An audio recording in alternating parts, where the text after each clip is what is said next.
Welcome to our latest Soccer Down here, 1v1, catching up with a longtime guest on the network, Jon Akin from Oglethorpe University. Jon, how are you?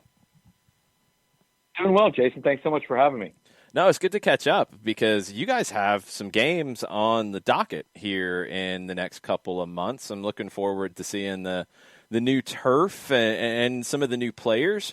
How crazy has it been as a college coach without a fall season, with kind of a different sort of spring, and just navigating COVID and everything that we're dealing with right now? Yeah, I think it's been challenging for us personally as coaches, equally as players and families, in our college group. I think having our spring is going to be an amazing relief to all our players, all our staff. It's been too long of a layoff, and conference only schedule, just Okay. limiting our exposure and things like that. But I think we're ready to rock and roll for our high school, or for our current freshmen. These poor guys have missed their college or their high school senior year. When COVID had to shut down in March, as our Georgia boys are playing in spring. And then we head into the fall season, and we were still in the thick of the pandemic, and Division II, Division III, nobody played. And I think there were only 30 Division I programs that played across the country. So outside of those lucky programs, everybody else was kind of shut down for a while. And we're thrilled that our president and the other conference presidents in our league have voted to give these kids an opportunity to play. And we're going to follow all the COVID protocols and hopefully keep people healthy and active and get back out there and see what this team's made of. I've almost forgotten what they're like. It's been so long since we've been on the field together. How challenging, you mentioned the freshmen, but this would have been the senior year in the fall for a lot of talented players that you've had for a number of years at Oglethorpe. What has it been like keeping those guys engaged during this process? There was a natural kind of weird break with regards to how that fell. We had a couple players have the opportunity to come back and play this fall, but due to the timing of their class schedules and things like that extending through the spring, they just went ahead and graduated in December. So we won't have one specific one. Bentley Skinner was a fantastic player for us who redshirted his senior year due to an injury, and he's just our guys are we may have a few pros coming through the ranks. Most of our kids are going to be doctors and lawyers and CEOs, and so when they have an opportunity to move on to the next phase of their life, I don't think they want to drag it out too much. And the uncertainties of COVID and things like that, we'll miss a couple players, but and I'm sure this as you talk to other college coaches, every single person basically gets a free year. Nobody's going to burn a year of eligibility. So once we get the guys back in the spring, we'll find out how many of those kids who would be seniors or would be rising seniors are going to exercise that right of an extra year of eligibility. But candidly, I don't know.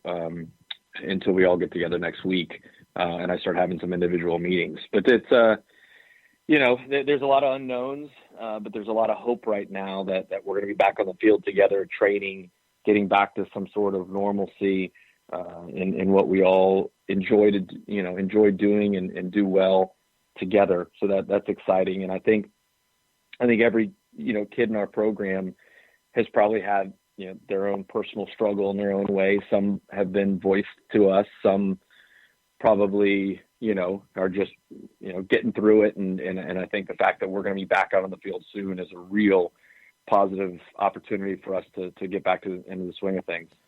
One cool thing that happened since we talked last was Ryan Marcano going to Chattanooga FC and making some waves with some big moments for Chattanooga FC in NISA play in D3 Pro. How exciting was it for you to watch a player from the program step out that way? It's exciting. We've had a few players. I'll give some shout outs to guys like Mark Lavery, Aaron Walker, another one of our former players who was the captain of the Greenville Lions and just won a USL One championship as their team captain. That was very exciting to see him. And then, two of our top players recently, Topher Marshall and Ryan Marcano, were teammates this past year in Chattanooga, and to see them make it all the way to the finals and Ryan score a bicycle kick that was the goal of the year in their league was amazing.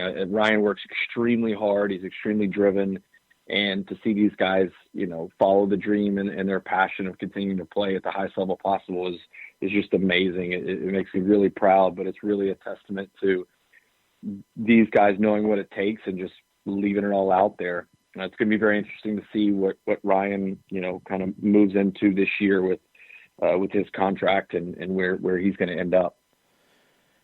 So in addition to what you do with Oglethorpe, you're also involved on the youth side. And as challenging as things were in the college game with COVID and still are, I can imagine that the youth club side of things has to be a completely different set of challenges with kids, some in school, some out of school, and again, navigating a situation that none of us have ever really dealt with.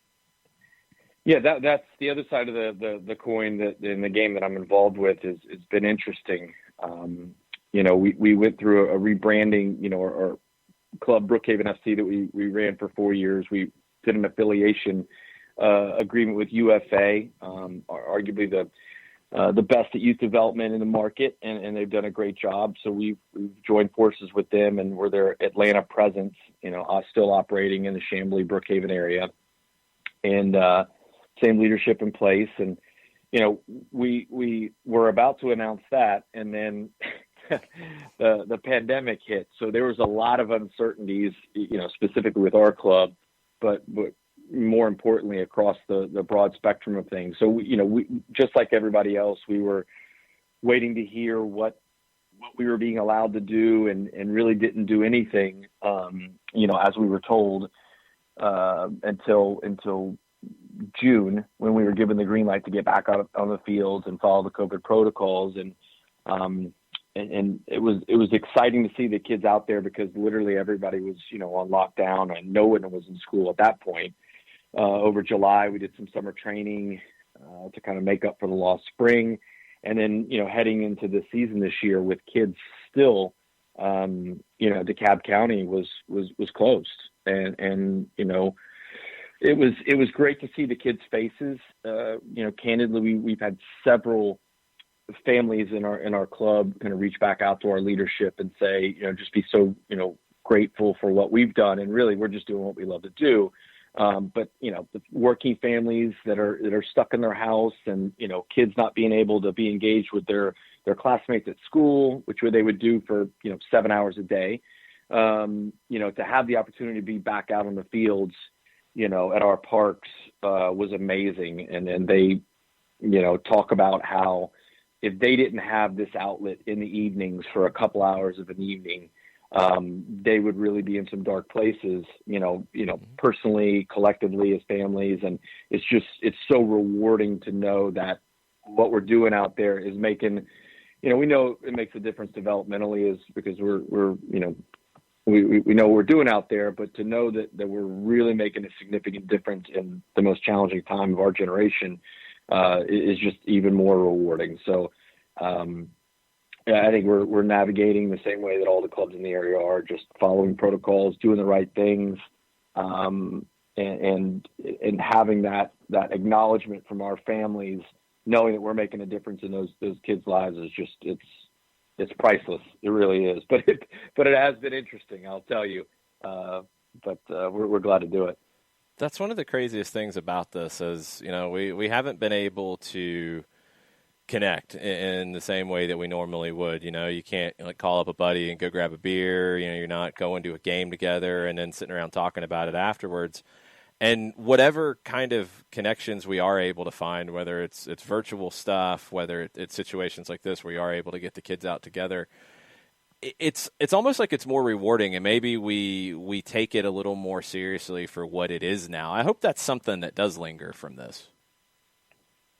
Yeah, I think it will. I mean, I think, the gratitude, having been shown the opposite of what we have the opportunity to do, being locked down and things like that, definitely provides some insight into when we do have those moments, how precious they are. And,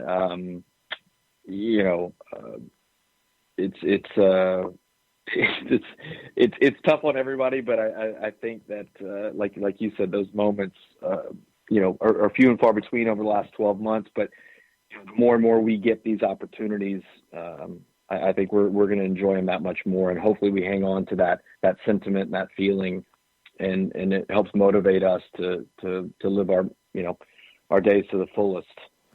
I know one thing that a lot of people have said to me is they're really excited to see Atlanta United and get back in the stadium. And there's a lot of newness to what this will be. I think even beyond just it'll feel kind of new all over again to get back in the stadium and see games with a full house whenever that is in 2021. But it's a new manager in Gabriel Heinze, and we've talked over the years a lot about soccer philosophy and the way we see the game and the way we kind of feel the game. Gabriel Heinze come into town, like, he is all about the feel of the game. And I mean, first thing he said as an Atlanta United manager is, I don't talk tactics. I talk about, positional play. It's the philosophy of the game more than a tactic. What are some things, I mean, you study this stuff as much as anybody I know, what are some things that you're looking forward to seeing from a Gabriel Heinze team in that positional play model? I'm just as excited to see it as you are, and I think we know what we're going to get, but the newness that you talked about is the exciting part.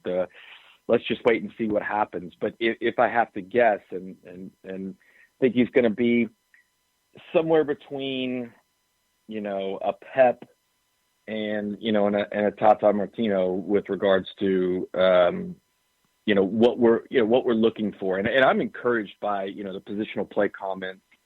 I think there's something to that. I think it's he's coming at.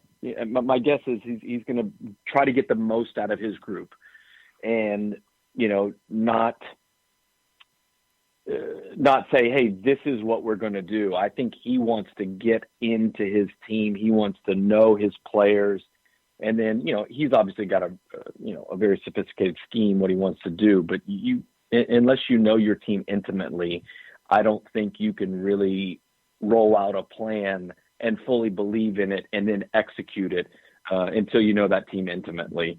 And, they're a great organization. Obviously, he's played the game at the highest levels and coached with, some of the most fantastic players in the world. And I think once he gets to know the group, he's going to come up with their best plan on how they're going to be successful. And I think it's going to be an attractive style, a typical, Argentinian, that's going to be positive but ruthless when you need to be. I think that's probably going to be a part of their DNA, whatever it takes to win. But I think he's going to be more leaning towards getting the most out of his players, regardless of what that looks like tactically. I think he's going to play to the principles of the game, and with a positive twist on it. And I think it's going to be positive. I'm excited to see what he actually does. But I do enjoy that comment. That he's going to get in there and get the most out of what he's got. Yeah, I think sometimes when we talk about coaches, and I know as a coach, like when I'm over here talking about coaches, and sometimes that's got to drive you crazy because we're looking at it from the outside. We don't know what you're doing on a day-to-day on the training pitch. We don't know what challenges you're dealing with injuries and things, and a lot of times people will drill it down to this team plays like a 4-3-3, or they'll get into the formation, or they'll get into a specific tactic. And what I've always been impressed with the teams at Oglethorpe that I've had a chance to see firsthand is you change formations all the time. You'll play 2 up top, you'll play 3 up top, you'll play 1 up top, you'll play 3 in the back, you'll play 5 in the back. You'll rotate around, but the way the team plays doesn't change. Those principles are the key to everything. And I think at times, maybe that's hard for somebody from the outside to understand and pick those principles out. And we're looking for formation where it doesn't really matter too much, does it? No, it doesn't, candidly. And I think, there's two camps. This is, everything is built off these players doing this. But, you simply, you play 4 in the back and you drop your holding mid in when you're building out and he sits in, you have 3 in the back. It's easily manipulated. What the thing that I really look for in a coach's kind of fingerprints, their DNA on a team is, first of all, the characteristics of the players, because, if you don't have certain things, within the players in the team, you can't achieve certain things no matter what your, aspirations for the team are. They have to have the physical, technical, and tactical understanding to execute a plan. But I think, it's going to be those slight movements. It's going to be, certain types of rotations. I think obviously we're going to play out of the, he's going to play out of the back. I think he's going to press, but I think it's going to be, it's going to be he's not, again, I'm guessing like anybody else is, and that's the fun part. But I think that, when you train a group, whether it's Atlanta United, whether it's Oglethorpe, whether it's, UFA Metros, or 9-year-olds, it's habits. It comes down to habits. When you're under the extreme pressure, habitually, what are you doing? And that takes time. That takes, it's a little bit easier when you have top level pros because they understand things and they can execute things at a different level. But at the same time, it's habits. If you've, played with 3 in the back and you always feel comfortable with a guy 5 yards from you, if he's implementing a system that the distances are a little bit more, how does that feel? And I think he'll be committed to whatever he does. But I do, caution, everyone to give him a certain amount of time to see really what those trends are, because it does take time. And a player might, do a few things that, is not really what he's trying to execute. But give him some time to see what his fingerprints are. But I'm very excited and very hopeful that it's going to be, similar to what we saw early in Atlanta United's, the first couple seasons. I think that's what got everybody so motivated, enthusiastic, the way they did things, in addition to, the players that they had at the time. I can't wait till we're able to talk pre or post game over at Oglethorpe, and those games are coming up here in March. 3 home games, 3 home dates, anyway, in conference play, and where people are able to get together over a beer and talk soccer, because I think this is going to be a fun year to talk about a lot of things. There's going to be a lot to talk about in the soccer world. We're getting close. Eventually, we're going to get there. I agree. Yeah, we're getting there, and I think it's going to be more important, calling the games for us, and it's going to be limited just like everywhere else with regards to who can attend the games. I think there's talk of us, parents only, maybe even the first couple, games, no fans. That's yet to be decided as this, pandemic continues to evolve and change, and we'll find out what those are. But hopefully people can stream online and listen to your great calls, and I hope we can be as fun and exciting as we have been over the last few years, because there's going to be a lot of new faces, and it's going to be awesome to see a lot of these younger players who have kind of been in some shadows to, see if they can rise to the occasion and continue to, capture championships. This will be, if we win the conference this spring, it will be the 9th in 9 years, and we still have 2 more to play for, or 3 more to play for, in the fall.